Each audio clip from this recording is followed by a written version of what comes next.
జ్యోతిష శాస్త్రం ప్రకారం ఈ జనవరి నెల 5వ తేదీ ఆదివారం నుండి ఒక వారం రోజుల పాటు తులారాశి వారు ఎటువంటి శుభ అశుభ ఫలితాలను పొందుతారో తెలుసుకోవాలంటే ఈ వీడియోని స్కిప్ చేయకుండా పూర్తిగా చూడండి. అలాగే తప్పకుండా మా ఛానల్ని సబ్స్క్రైబ్ చేసుకోండి. ఈ ఆదివారం నుండి ఒక వారం రోజుల పాటు తులారాశి వారికి రవి, శుక్ర మరియు రాహువులు చక్కగా యోగిస్తున్నారు. అయితే బుధుడి యొక్క బలం మాత్రం అంతంత మాత్రంగానే ఉంటుంది. దాదాపుగా ఈ నెల 24వ తేదీ వరకు ఈ యొక్క బుధగ్రహ సంచారం మీకు అంతగా కలిసి రాదు. ఒక్క మాటలో చెప్పాలంటే తులారాశి వారికి ఈ వారం బుధుడి యొక్క బలం బాగా తగ్గుముఖం పడుతోంది. ఈ కారణం చేత ఈ రాశి వారికి వృధా ఖర్చులు బాగా పెరుగుతాయి. అందుకే ఆర్థికపరమైన అంశాల్లో మీకు వీలైనంత వరకు ఎంత కుదిరితే అంత జాగ్రత్తగా ఉండాలి. మానసికంగా మరియు శారీరకంగా బెరుకుతనం పెరుగుతుంది. ధైర్యంగా నిర్ణయాలను తీసుకోవడంలో విఫలం అవుతారు. అనవసరంగా పై అధికారుల యొక్క ఆగ్రహానికి, పెద్దల యొక్క కోపానికి గురి కావలసి వస్తుంది.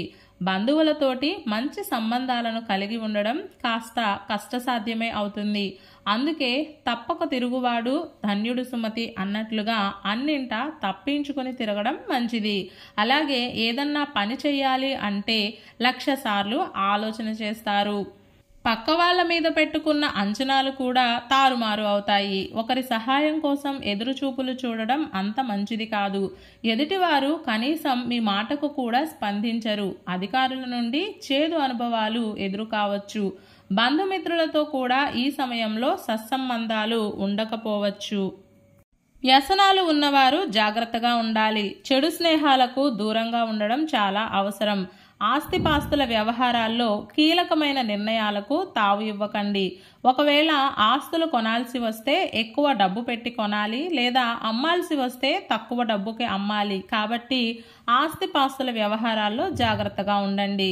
ఈ వారం తులారాశి వారికి సోమవారం, మంగళవారం మరియు బుధవారాలు చక్కగా అనుకూలిస్తాయి. ప్రతిరోజు శ్రీ దత్తాత్రేయ వజ్రకవచ స్తోత్రాన్ని పారాయణం చేయండి. ఈరోజు ఆదివారము, జనవరి 5వ తేదీ, మాసం పుష్యమాసం, తిథి షష్ఠి, నక్షత్రం పూర్వభాద్ర నక్షత్రం, రాహుకాలం సాయంత్రం 4:30 నుండి 6 వరకు, యమగండం మధ్యాహ్నం 12 గంటల నుండి 1:30 వరకు. అలాగే ఈ రోజు యొక్క శుభ సమయాలు ఉదయం 11:05 నుండి 11:45 వరకు.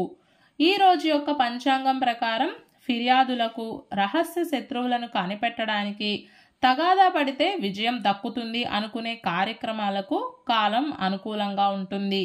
ఈరోజు మనం చేసే అన్ని పనులు ఎటువంటి ఆటంకం లేకుండా సక్సెస్ కావాలి అంటే ఉదయం బయటకు వెళ్లే ముందు పాలతో కలిపిన పసుపును బొట్టుగా ధరించి ఆ తరువాత దినచర్యను ప్రారంభం చేయండి.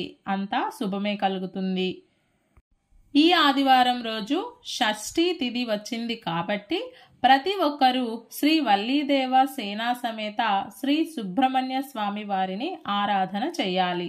ఇలా చేసిన వారికి సంతానం మరియు సంతానం వలన ఆనందం రెండూ కలుగుతాయి. వంశాభివృద్ధి కలుగుతుంది.